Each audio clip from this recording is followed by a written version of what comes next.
안녕하세요. 저번 시간에 이어 이번에도 그림 속의 숨은 이야기와 상징을 살펴보려고 하는데요. 그림에는 늘 가장 중요한 주인공이 등장하기 마련이죠. 이번에 살펴볼 그림은 그림 속의 주인공이 과연 누구인가? 수많은 논쟁을 불러일으켰던 작품입니다. 인류 역사상 가장 위대한 걸작 중 하나로 꼽히는 디에고 벨라스케스의 시녀들입니다. 우리가 이전에 살펴본 살바도르 달리도 시녀들 작품에 등장하는 사람들을 숫자로 표현하며 따라 그렸고, 파블로 피카소는 이 그림의 영감을 받아 시녀들 시리즈를 무려 58점이나 그립니다. 자, 그럼 이 흥미로운 작품을 제대로 살펴볼까요?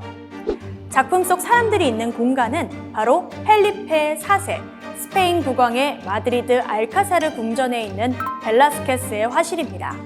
모두 실존 인물이 그려져 있는데, 그림의 중앙에는 드레스를 입은 귀여운 모습의 금발머리 공주가 보입니다. 당시 합스부르크 왕가의 왕이었던 펠리페 4세와 마리아나 왕비의 딸인 마르가리타인데요. 그리고 그 주변에 시녀들과 왕실 소속 난쟁이, 호위병과 시종 등이 보이네요. 그림을 처음 보았을 때는 당연히 중심에 위치한 마르가리타 공주가 주인공처럼 보입니다. 그런데 단순하게 보기에는 뭔가 의문이 생깁니다. 왜냐하면 일단 그림의 제목이 뭐였죠? 바로 시녀들이죠. 그렇다면 그림의 주인공은 공주가 아닌 주변의 시녀들이라는 것이 아닐까요? 사실 이 작품은 오랜 시간 동안 작품의 제목이 계속 변경되었습니다. 1666년 왕실소장 미술품 목록에서는 시녀들 및 여자 난쟁이와 함께 있는 마르가리타 공주의 초상화로, 이후 17세기 말 궁정 문서에는 가족도 혹은 펠리페 4세의 가족이라고 불리기도 하다가 1843년 이후에는 시녀들이라는 이름으로 불리게 된 것이죠. 아, 그렇다면 공주가 주인공인가 보다 라고 생각하셨나요? 여기 그림의 왼쪽을 한번 살펴보시겠어요? 이 그림을 그린 주인 디에고 벨라스케스가 커다란 캔버스에 그림을 그리고 있는 모습이 등장합니다. 벨라스케스는 지금 누구를 그리고 있을까요? 이 미스테리를 풀기 위해서는 그림의 뒤쪽 배경에 있는 거울을 살펴봐야 합니다. 거울 안에는 마르가리타의 부모인 펠리페 4세와 마리아나 왕비의 모습이 보이네요. 벨라스케스는 거울을 통해 우리 눈에 보이지 않는 작은 공간까지 표현한 것입니다. 이로 인해 다양한 해석들이 등장하게 되는데요. 벨라스케스가 그리고 있는 것은 국왕 부부의 모습이고, 공주는 시녀들의 시중을 받으며 구경하고 있는 것이다 라는 의견과, 벨라스케스가 그리고 있는 것은 맞은편에 설치된 거울을 통해 공주와 사람들 그리고 본인의 모습을 그림으로 그리고 있고, 국왕 부부가 그 모습을 지켜보는 것이다 라는 의견으로 말이죠. 이 미묘하고 복잡한 시선의 얽힘은 거울에 활용해서 절정에 달합니다. 국왕 부부의 모습은 직접적으로 그려지지 않고 거울 속 반영을 통해 드러나면서 그림을 보는 우리가 마치 국왕 부부의 시점에 서 있는 듯한 착각을 하게 되는 것이죠.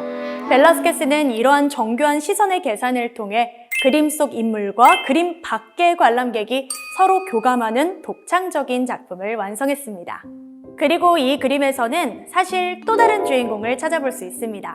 바로 벨라스케스 본인인데요.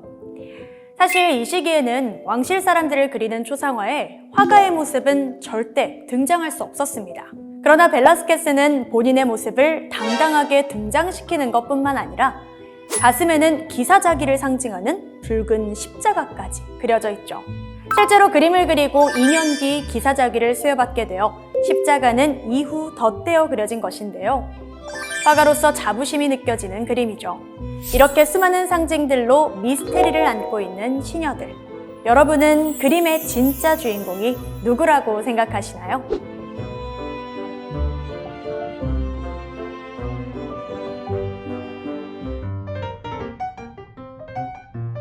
그림은 때로 당시의 역사와 사회를 상징적으로 들여다보게 해주는 도구가 되기도 합니다. 전 세계 명작이 몰려있는 루브르 박물관의 작품 중에서도 꼭 봐야 하는 작품에 빠지지 않고 등장하는 작가 외젠 들라크루아. 그 중에서도 우리에게 가장 잘 알려진 대표작, 민중을 이끄는 자유의 여신입니다. 많은 분들이 1789년에 일어난 프랑스 대혁명을 다루고 있는 그림이라 생각하는데요. 실은 파리 시민들이 샤를 10세를 몰아내고 루이 필리프의 입헌 군주정을 탄생시킨 1830년 7월 혁명을 다루고 있는 그림입니다. 단 3일 동안에 이루어진 시민들의 봉기였지만 천하를 흔들었다 하여 영광의 3일이라고 불리기도 한 현장을 그려낸 것이죠. 들라크루아는 프랑스 국민군에 입대했지만 실제로 봉기에 직접 참가하지는 않았는데요. 이 때문에 목숨을 바쳐 혁명을 성공시킨 위대한 시민들에게 그림으로 헌사한 것이죠. 그림에서 가장 눈에 띄는 모습은 바로 제목에도 등장하는 민중을 이끄는 여인의 모습입니다. 여인의 모습은 실제 했던 인물이 아니라 그들이 원했던 자유를 의인화한 인물인데요. 간혹 이 여성을 프랑스와 공화국의 상징, 마리안으로 해석하기도 합니다. 자세히 보면 그림 속 여인은 자유모자의 뜻을 가진 프리기아로 불리는 붉은 모자를 쓰고 있습니다. 이는 후기 로마 공화정 시대의 노예에서 해방된 자유인의 상징이었고 프랑스 혁명 당시에는 왕정에 대항하는 시민의 표식이 되었습니다. 이 모자는 프랑스 3세기와 더불어 자유를 상징하는 중요한 요소이죠. 실제로 뉴욕의 랜드마크인 자유의 여신상도 들라크루아의 이 그림에서 모티브를 얻었다고 하네요. 다시 그림을 살펴볼까요? 그림 왼쪽에는 2명의 남성이 등장하는데 그중 한 명은 높은 모자에 양복을 입고 흰 와이셔츠와 넥타이를 착용한 채 장총을 들고 있습니다. 작가는 이 인물을 신흥 중산층을 대표하는 부르주아로 표현했으며 일부에서는 이 인물이 들라크루아 자신이라는 주장도 합니다. 부르주아는 프랑스 혁명을 주도한 세력 혹은 지식인 계층을 상징하죠. 그리고 바로 옆에는 권총을 차고 칼을 들고 베레모 같은 모자를 쓰고 있는 남자가 있는데요. 흰색 띠를 두르고 있는 이 인물은 노동자 계층으로 보입니다. 여기 마리안의 오른쪽에 있는 청소년은 여신보다 발이 앞으로 나와 있네요. 새로운 미래와 혁명의 성공을 상징한 것으로 보입니다. 그 아래에는 이미 희생당한 시민의 모습도 보이는데요. 누군가가 하의를 훔쳐가 벗겨진 모습, 군복을 입고 쓰러져 있는 모습을 통해 당시 혁명의 참혹함을 확인할 수 있습니다. 부르주아, 노동자, 어린 학생, 여성 등 모든 계층과 신분의 인물들이 대동단결하여 정의와 자유를 위해 싸웠던 혁명의 날을 기록하고 있는 그림. 그것이 바로 민중을 이끄는 자유의 여신입니다. 그림에는 몇 가지 비밀들이 숨겨져 있는데요. 눈치채셨는지 모르겠지만 그림의 전체적인 색조가 여인이 들고 있는 프랑스 3세기의 색으로 구성되어 있습니다. 혹시 화가의 사인이 특이한 곳에 있는데 그것도 찾으셨을까요? 그림 오른쪽에 막대기 모양의 바리케이트에 1830년이라는 붉은 글씨가 보이시나요? 바리케이트는 군주제와 왕실의 표식이며 민중에 대한 억압의 도구로 설정되었습니다.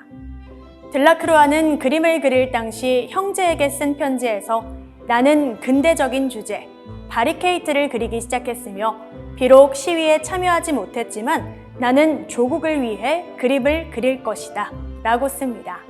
구체자의 붕괴를 간절히 바란 뜻을 그림 안에 상징적으로 남긴 것이죠. 이렇게 격동의 역사를 겪어내며 화가들은 예술 안에 다양한 이야기들을 남겨놓습니다.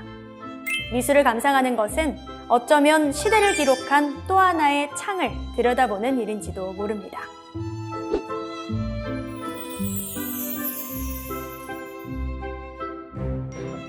작품에 담겨있는 다양한 상징과 이야기를 통해 여러분만의 다양하고 재미있는 해석과 감동을 가져보는 시간이 되시기를 바랍니다. 어부바 갤러리 마치겠습니다. 함께 해주셔서 감사합니다. 다음 작품으로 또 찾아뵐게요.